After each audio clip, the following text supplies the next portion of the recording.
वंदे वांछितलाभाय चंद्रार्धकृतशेखरां वृषारूढ़ां शूलधरां शैलपुत्री यशस्विनी। जय माता दी। जय श्री राधे कृष्ण। आप सभी का हमारे YouTube चैनल पे बहुत बहुत स्वागत है। आइए आज सुनते हैं पहले दिन माता शैलपुत्री की कथा। आप सभी के जीवन में माता दुर्गा की कृपा से आप सभी को सभी प्रकार की सुख और समृद्धि की प्राप्ति हो। माता आप सभी के इच्छाओं को पूर्ण करे। तो आइए सुनते हैं पहले दिन माता शैलपुत्री की कथा। तो बोलिए प्रेम से शैलपुत्री माता की जय। नवरात्रि में पहले दिन माता शैलपुत्री का पूजन किया जाता है। माता शैलपुत्री जो कि वृषारूढ़ा है, वृषभ स्थिता, इन माता जी के दाहिने हाथ में त्रिशूल और बाएं हाथों में कमल पुष्प सुशोभित है। अपने पूर्व जन्म में ये प्रजापति दक्ष की कन्या के रूप में उत्पन्न हुई थी। तब इनका नाम सती था। इनका विवाह भगवान शंकर जी से हुआ था। कथा के अनुसार एक बार प्रजापति दक्ष ने एक बहुत बड़ा यज्ञ किया। उसमें उन्होंने सारे देवताओं को अपना अपना यज्ञ भाग प्राप्त करने के लिए निमंत्रित किया, किंतु भगवान भोलेनाथ को उन्होंने इस यज्ञ में निमंत्रित नहीं किया। और फिर माता सती ने जब सुना कि उनके पिता एक अत्यंत विशाल यज्ञ और अनुष्ठान कर रहे हैं, तब वहां जाने के लिए उनका मन विकल हो उठा। अपनी यह इच्छा उन्होंने भगवान भोलेनाथ से बताई।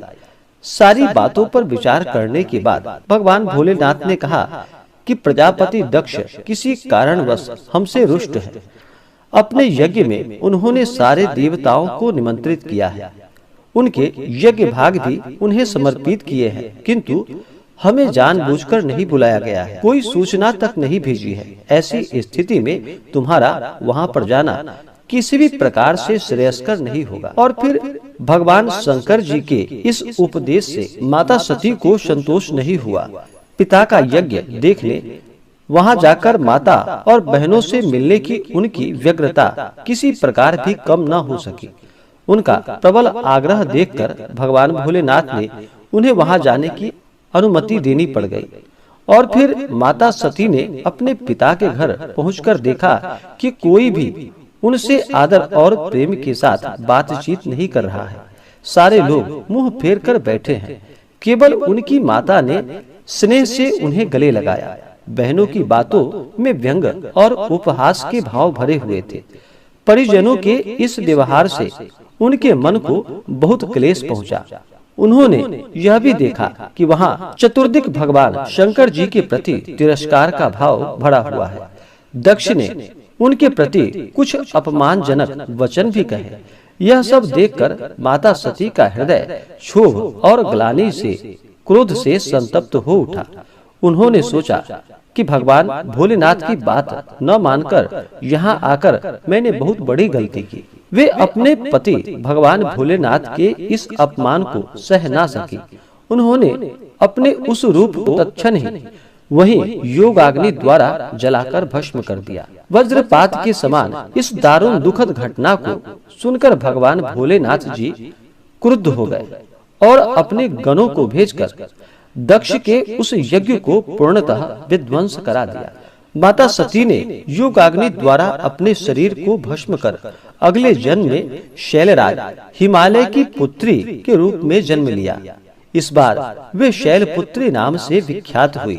माता पार्वती हेमवती भी उन्हीं के नाम है। उपनिषद की कथा के अनुसार इन्हीं ने हेमवती स्वरूप से देवताओं का गर्भभंजन किया था।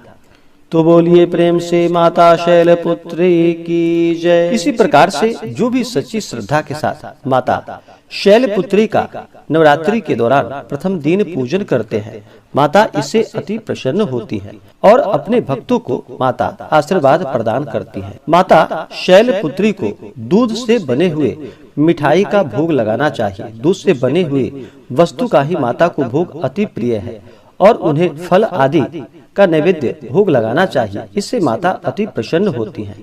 माता शैलपुत्री को प्रसन्न करने के लिए उनके इन मंत्रों का जप करना चाहिए। मंत्र ओम या देवी सर्वभूतेषु शैलपुत्री रूपेण संस्थिता नमस्तस्यै नमस्तस्यै नमस्तस्यै नमो नमः। इन मंत्रों का जप करना चाहिए। इससे माता शैलपुत्री प्रसन्न होती है। तो आशा करता हूँ कि यह जानकारी आपको अच्छा लगा हो। ऐसे ही ज्ञानवर्धक जानकारियाँ प्राप्त करने के लिए हमारे इस चैनल को लाल बटन दबा करके सब्सक्राइब करें, साथ में बेल आइकन घंटी दबाएं ताकि मेरे वीडियो का नोटिफिकेशन आपके पास सबसे पहले पहुंचे। वीडियो को लाइक और अपने मित्रों तथा दोस्तों के साथ शेयर करें। सुखी रहें और स्वस्थ रहें। जय श्री राधे कृष्ण। धन्यवाद।